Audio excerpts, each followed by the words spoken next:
What's up, guys, and welcome back to my next reading session. Hope we're all doing fine. And today we're gonna continue with the third part of the Memento. So, let's continue.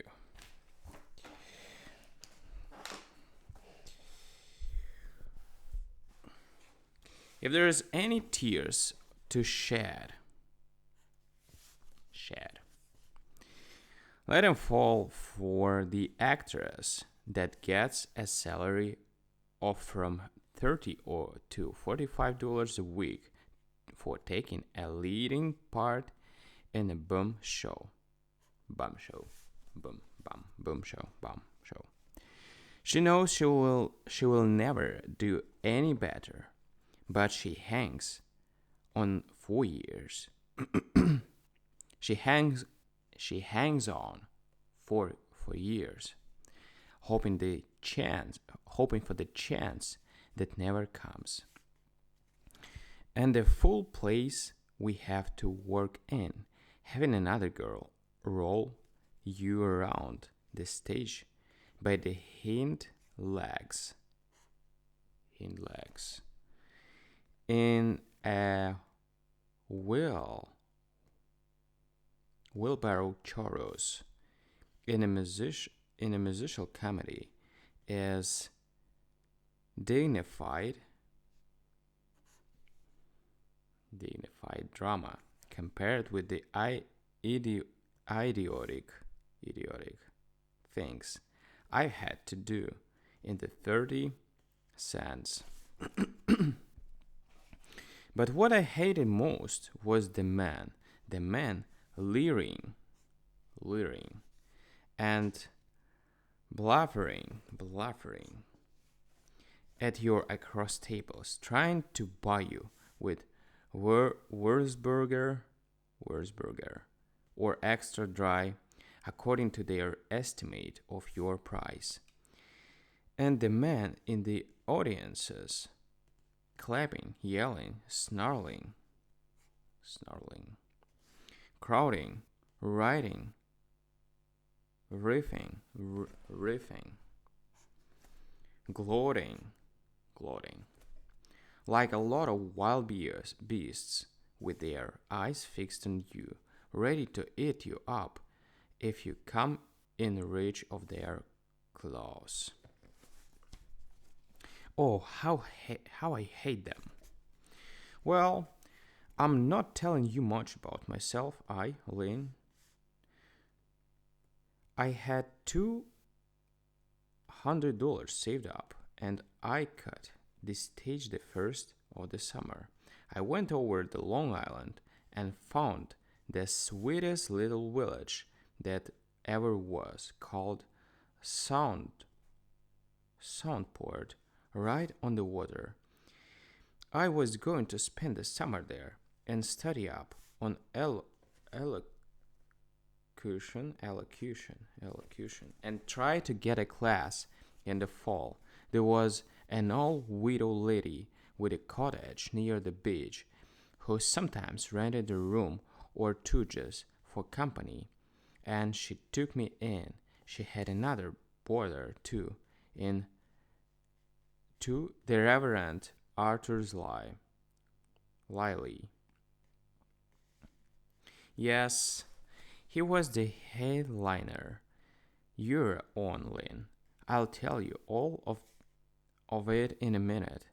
It is only one act play. It is only a one act play.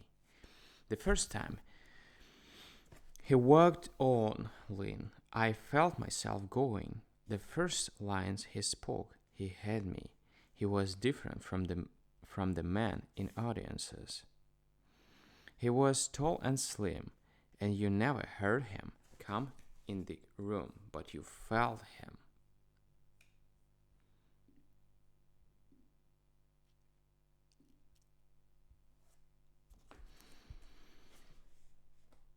He had a face like a picture of a knight, like one of that round table bunch, and the voice like a cello solo, and his manners. Lynn, If you take John Drew in his best drawing room scene and compare the two, you'd have John arrested for disturbing the peace. I'll spare you the particulars, but in less than a month, Arthur and I were engaged. He preached at a li- he preached at a little one-night stand of a Methodist church. There was to be a parson parsonage parsonage that size of a lunch wagon and hens and honeysuckles when we were married. Arthur used to preach to me a good deal about heaven, but he never could get my mind quite off those honeysuckles and hens. No, I didn't tell him I'd been on the stage. I hated the business and all that went with it. I'd cut it out forever, and I didn't see any use of stirring things up. I was a good girl, and I didn't have anything to confess except being an allocutionist.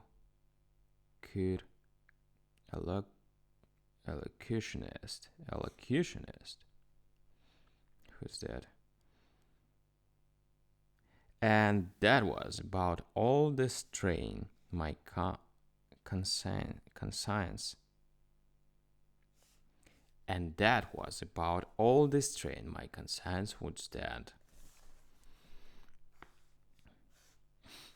Oh, I tell you, Lynn, I was happy.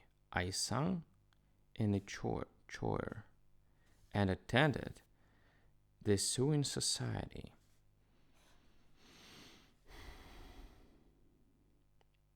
And recited that any lorry thing with a whistling stunt in it, in a manner bordering upon the professional, as the weekly village paper reported it. And Arthur and I went rowing and walking in the woods and climbing and that poky little village seemed to me the best place in the world. I'd have been happy to live there always too, but one morning old Mrs. Gurley, the widow lady, got gossipy while I was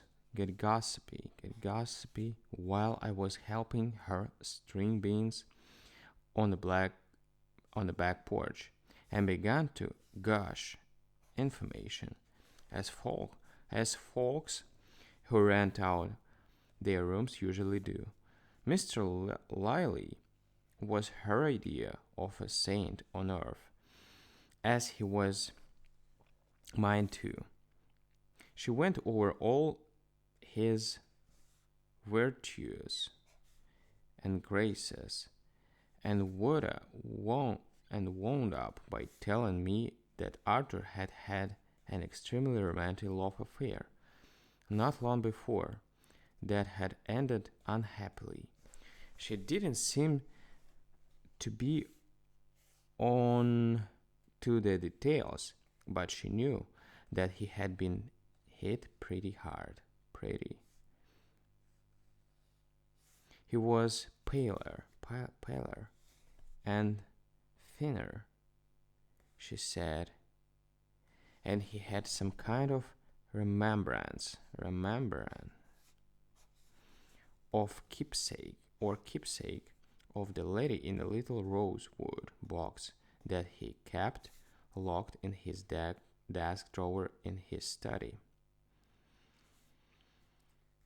Several times, she, I've seen him glimmering over that box of evenings, and he always locks it up right away if anybody comes into the room.